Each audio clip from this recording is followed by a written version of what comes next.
Maka belajarlah untuk mengikhlaskan, kembalikan ke Allah. Ingat ya, ikhlas itu bukan tidak berharap, ikhlas itu berharap, tapi berharapnya kepada siapa? Kepada Allah. Maka apa nanti cirinya orang yang ikhlas? Dia yakin semua yang terjadi atas skenario Allah, dan kalaupun Allah mengizinkan orang itu pergi dari hati kita, karena Allah tahu orang itu bukan yang terbaik untuk kita. Allah tahu kamu itu bisa menemukan yang lebih baik daripada dia yang pergi meninggalkanmu. Topik kita sore ini adalah ikhlaskan, maafkan. Ahilman mau tanya, ikhlas itu susah atau mudah? Jawab, mudah atau susah? Susah atau mudah? Nah, kenapa ikhlas itu susah? Karena pahalanya surga. Kalau ringan pahalanya kipas angin ya. Kulkas satu pintu ya. Terus apa lagi? Payung dan piring cantik gitu ya. Ikhlas itu susah karena pahalanya surga. Memaafkan susah karena pahalanya surga. Maka setiap pahala yang besar itu pasti diiringi dengan ujian pengorbanan yang berat. Inna idhomal jazai ma'a idhomil balai. Sesungguhnya besarnya pahala itu tergantung beratnya ujian. Makin berat ujiannya, makin besar pahalanya. Kemudian kata Nabi SAW, Innallaha idza ahabba qauman ibtalahum. Sesungguhnya Allah, apabila Allah sedang mencintai seorang hamba, apabila Allah sedang mencintai suatu kaum, ibtalahum, maka Allah akan menguji kaum tersebut. Allah akan menguji hamba tersebut. Kenapa? Karena Allah mencintai hamba tersebut.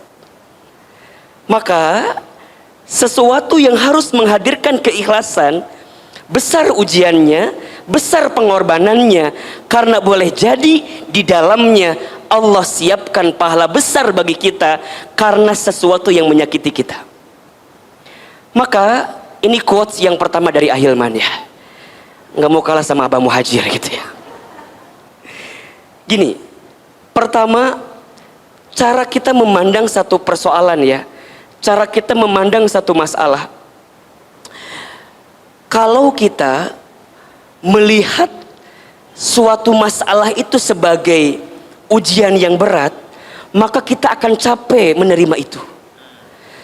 Tapi kalau kita melihat masalah itu atau ujian itu sebagai bentuk pesan cinta Allah kepada kita, maka kita akan ringan menerimanya. Maka teman-teman belajar, kalau dapat masalah, dapat ujian, maka masalah ujian itu adalah pesan cintanya Allah, berkah yang tersirat, pesan cinta yang tersurat, yang Allah berikan kepada kita karena Allah merindukan kita. Itu poinnya. Ini kan Ahilman dari wajahnya hampir sama semua ya. Wajah-wajah banyak masalah kelihatannya ini.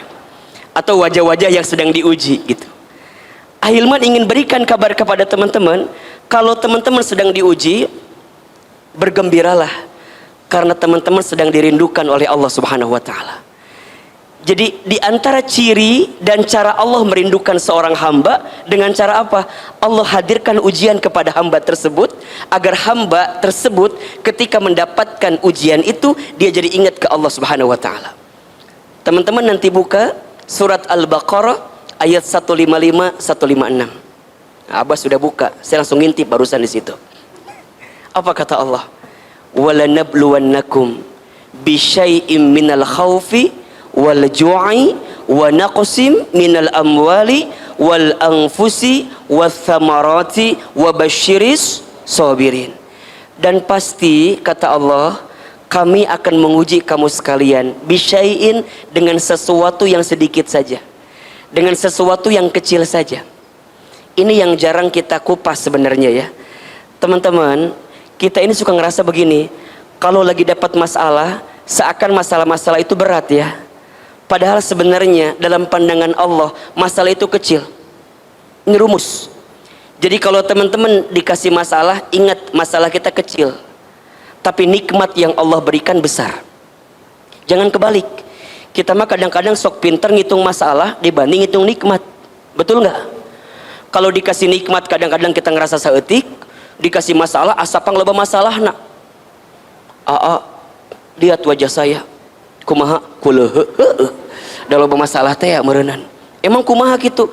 Kadang-kadang masalah tuh nggak seberapa, tapi kita yang seringkali merasa paling besar masalahnya. Maka tolong teman-teman ya, catat baik-baik. Ya Allah, masalahku berat, iya, tapi aku tenang karena aku punya Allah yang maha besar. Catat status yang kedua itu. Ya Allah, aku punya masalah yang berat, tapi aku tenang karena aku punya punya Allah yang maha besar. Jadi masalah itu kecil sebenarnya. Makanya dilanjutkan apa di antara persoalannya? Satu, minal khauf, manusia diuji dengan ketakutan, wal ju'i, dan kelaparan, wa naqsi minal amwal, dan kekurangan harta. Ya, teman-teman kalau udah ngurusin harta pasti kurang terus, betul nggak? Iya, sudah punya gaji 3 juta, kurang atau tidak? Kurang kalau kita lihat orang gajinya 5 juta, dikasih gaji 5 juta, lihat orang gaji 7 juta, kurang atau tidak? Kurang. Maka kita diajarkan kalau urusan dunia jangan lihat ke atas, kunaon cangkel gitu, nyeri. Urusan dunia lihat ke bawah, urusan akhirat lihat kemana? Lihat ke atas. Teman-teman kalau urusan dunia lihat ke samping, lihat ke atas capek. Tetangga beli kulkas, orang kedinginan, ayah. Tetangga beli kompor gas, orang kepanasan. Tetangga beli mobil baru, kita katabrak. Udah cicing di harapan mobil tetangga orang. Tetangga masang parabola, orang minum Paramex. Jadi serba salah. Kalau urusan harta mah nggak ada habisnya, betul apa enggak? Ujungnya naon? Iri, punten mohon maaf, dengki, iri we ka batur teh. Cenah, mobil anyar, paling menang maling. Tuh, mobil kumaha malingna? Iya, teman-teman kadang-kadang sok julid ka batur. Nanya, si eta geus nikah, padahal beungeutna teh sakumaha. Da perasaan alusan orang beungeutna teh. Nah hanya ulah julid teman-teman, ulah kitu. Eta teh tanda orang iri ka batur. Lebih baik batur jore payu dibanding orang keur mah jore teu payu deui. Jadi matakna duh soklah sing buru-buru nikah aminnya. Sayang nih jamaah teman hijrah nih GGM, ganteng-ganteng mubazir. Sok sarua nih ieu ge sarua GGM. Naon Ahilman? Ganteng-ganteng muhajir. Jadi kadang-kadang ada sifat itu ya, kurang harta gitu. Terus apalagi wal anfus, kegoncangan jiwa, sehat dikasih ujian sakit ya. Dan kadang-kadang ujian jiwa itu juga datang dari orang-orang terdekat kita. Seorang anak diuji oleh orang tuanya, orang tua diuji oleh anaknya, pasangan diuji oleh pasangannya, termasuk oleh orang-orang yang pernah dekat dengan hati kita, yang kemudian nanti dia pergi meninggalkan kita. Di situ babnya nanti. Sampai wathamarot, ada harapan yang tak kunjung jadi kenyataan. Apa kata Allah? Kalau kalian diberikan ujian-ujian itu, maka tolong catat, wabashir, kalian itu lagi dikasih kabar gembira sama Allah. Jadi kalau ada yang diuji dengan ketakutan, diuji dengan kelaparan, kekurangan harta, kegoncangan jiwa, dan harapan yang tak kunjung jadi kenyataan, tolong teman-teman catat, Allah sedang memberikan kabar gembira. Bagi siapa Ahilman? As-sabirin, bagi orang-orang yang sabar. Siapa orang yang sabar itu? Alladzina idza asabathum musibah qalu inna lillahi wa inna ilaihi rajiun. Orang yang sabar itu, yang ketika ditimpa musibah, dia hanya mengatakan, semua datang dari Allah dan akan kembali kepada Allah. Semua milik Allah dan akan kembali kepada Allah. Itulah ikhlas. Jadi ikhlas itu apa Ahilman? Ikhlas itu saat kita berharap bersandar kepada Allah dalam setiap urusan kita. Maka kalau sekarang teman-teman belum ikhlas, apa jawabannya? Coba Ahilman tanya. Kalau kita belum ikhlas, berarti apa jawabannya? Kita masih berharap kepada siapa? Kepada manusia. Berarti kita masih belum berharap kepada Allah seutuhnya. Kita masih berharap kepada manusia. Teman-teman, ada orang yang pernah dekat dengan diri kita, pernah ada di hati kita, kemudian dia pergi meninggalkan kita. Sakit atau tidak? Di mana sakitnya? Di dia dah. Sakit Ahilman, kita berharap banyak, berharap besar sama dia, tapi kemudian dia nggak sesuai ekspektasi kita. Bukan salah dia yang pergi meninggalkan kita, salahnya kita terlalu berharap kepada dia. Catat status hari Rabu itu. Jangan menyalahkan orang yang pergi meninggalkan kita, jangan. Tapi salahkan kita yang terlalu berharap kepada orang itu, sehingga ketika dia pergi meninggalkan kita, jadi sakit hati kita karena terlalu berharap kepada manusia yang tak pantas jadikan harapan. Seringkali Ahilman sampaikan, berharap kepada manusia itu adalah patah hati yang disengaja. Makin berharap, makin siap patah hati dalam hidup ini. Maka belajarlah untuk mengikhlaskan, kembalikan ke Allah. Ingat ya, ikhlas itu bukan tidak berharap, ikhlas itu berharap, tapi berharapnya kepada siapa? Kepada Allah. Maka apa nanti cirinya orang yang ikhlas? Dia yakin semua yang terjadi atas skenario Allah, dan kalaupun Allah mengizinkan orang itu pergi dari hati kita, karena Allah tahu orang itu bukan yang terbaik untuk kita. Allah tahu kamu itu bisa menemukan yang lebih baik daripada dia yang pergi meninggalkanmu. Pertanyaannya, sah Ahilman? Teuing. Ahilman kita apal. Cuman yang jelas ikhlas ini adanya di sini nih. Belajar tadi kata Abah yang pertama apa? Ridho, menerima, tarimakeun. Memang sudah terjadi. Teman-teman gak boleh ya bilang begini, coba dulu ya, seandainya dulu begini ya, coba kalau aku nggak kenal sama dia ya, coba, enggak boleh. Sesuatu yang sudah terjadi tidak boleh kita mengatakan hakada, seandainya hakada. La, teman-teman katakan qadarullah wa ma syaa fa'ala. Sudah jadi ketentuan Allah dan Allah menghendakinya.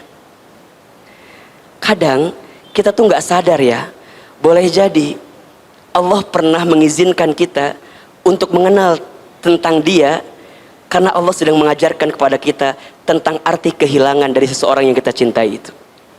Allah sedang mengajarkan kita bahwa berharap kepada manusia itu nggak enak banget, sakit banget. Kadang-kadang kita tuh butuh ngerasain sakit hati sedikit gitu ya.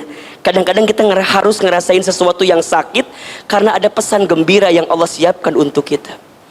Maka kalau sekarang punten ya, teman-teman masih ngungkit, Ustadz coba begini, aku teh kurang apa ya? Kurang gelis merenan. Yang Ikhwan nanya, aku teh kurang apa ya? Kenapa dia pergi meninggalkan saya? Hiji, kurang duit. Lamun orang sibuk, kalau kita sibuk mencari alasan, capek. Karena akan ada selalu beribu alasan yang menguatkan engkau untuk tidak ikhlas. Itu setan. Jadi kalau teman-teman udah bilang, kenapa ya? Kenapa? Makin sombong kita. Harusnya kan dia tuh mengerti, aku tuh begini. Makin banyak mencari alasan, makin tidak akan bisa ikhlas kita menghadapi setiap ujian. Udah, balikin aja ke Allah. Terima. Jangan pernah menghina keadaan. Karena malam pun tidak pernah menghina takdirnya menjadi gelap.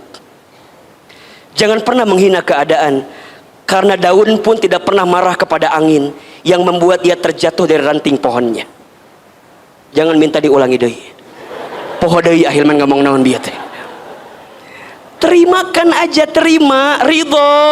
Maka tadi lanjutkan hadisnya, faman radiya falahur ridho. Barang siapa yang ridho dengan ketentuan Allah, yang ridho dengan keadaan yang Allah berikan kepada dirinya, falahur ridho, maka di situ ada keridhaan Allah. Waman sakhito falahu sukhtu, dan barang siapa yang murka, yang marah, yang benci dengan ketentuan Allah, maka ada kemurkaan Allah di situ. Teman-teman, kalau teman-teman sibuk mencari alasan dari setiap apa yang pergi meninggalkan kita, maka teman-teman tidak akan pernah ikhlas.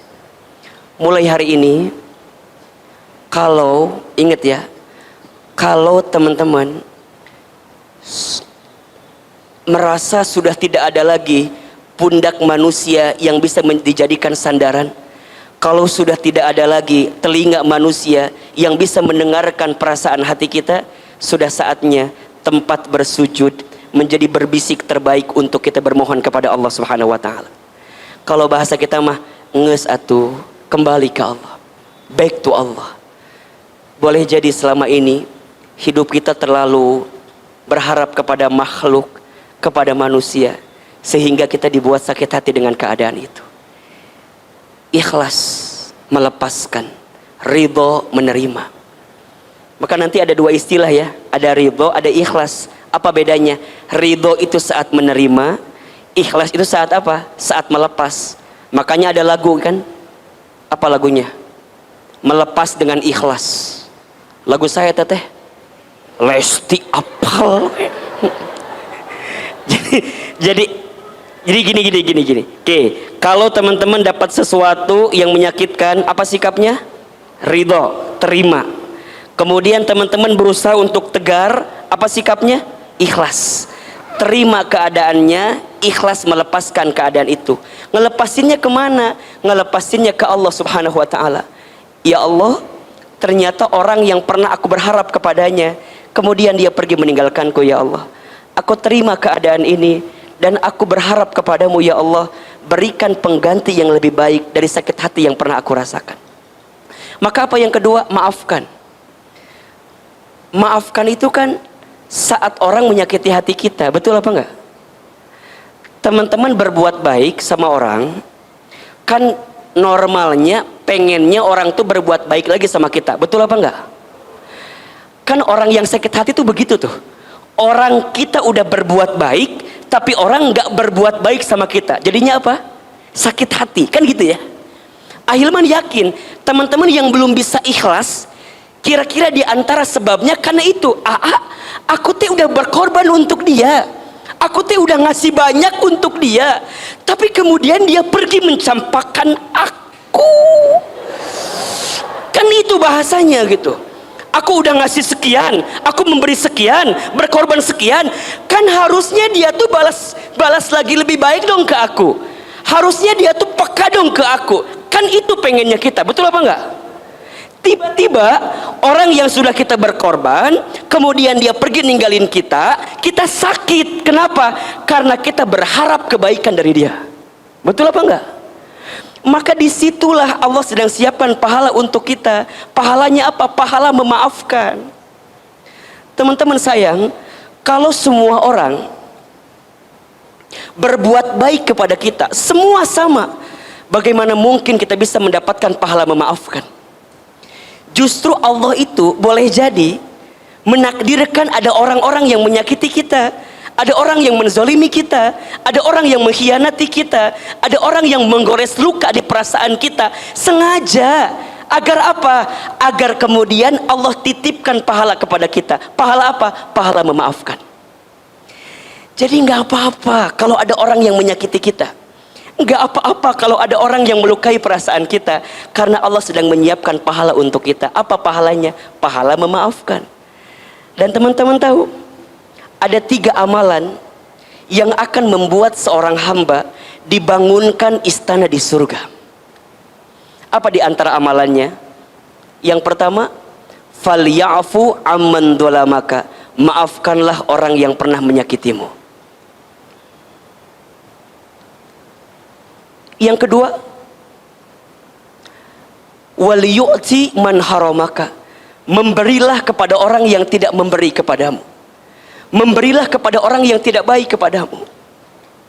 Dan yang ketiga, waliyasil man qata'aka, sambungkanlah silaturahmi dengan orang yang pernah memutuskannya dengan dirimu.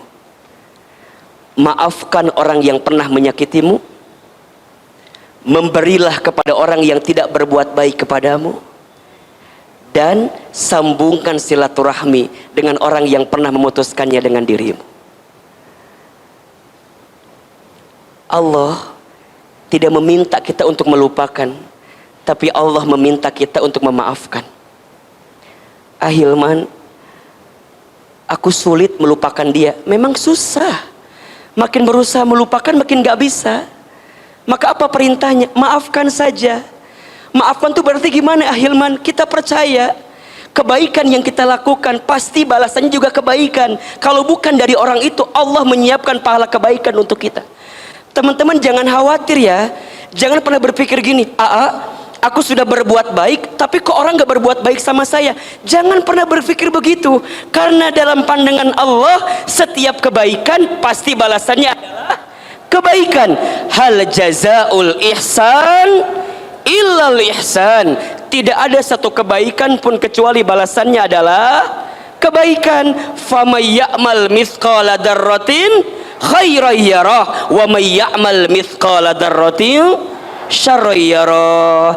Barang siapa yang berbuat kebaikan walaupun sebesar biji dzarrah, Allah pasti membalas kebaikan itu.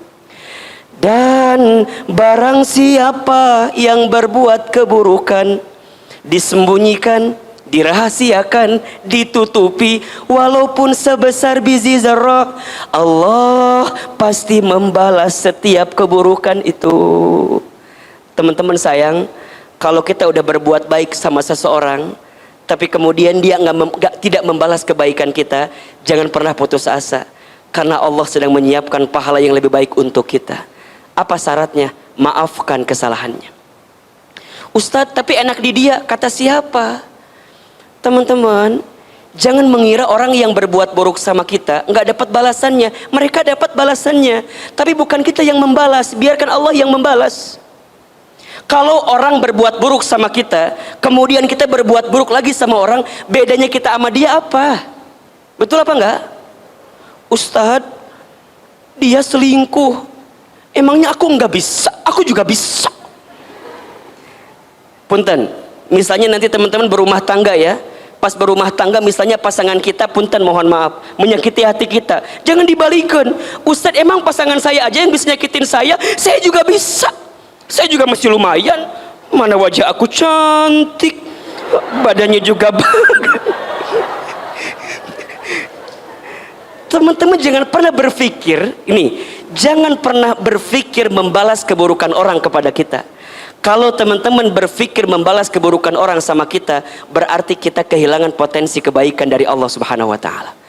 Ikhlaskan, maafkan. Lepaskan sesuatu yang pergi dari kita. Maafkan setiap kesalahan dia yang pernah menggores hati dan perasaan kita.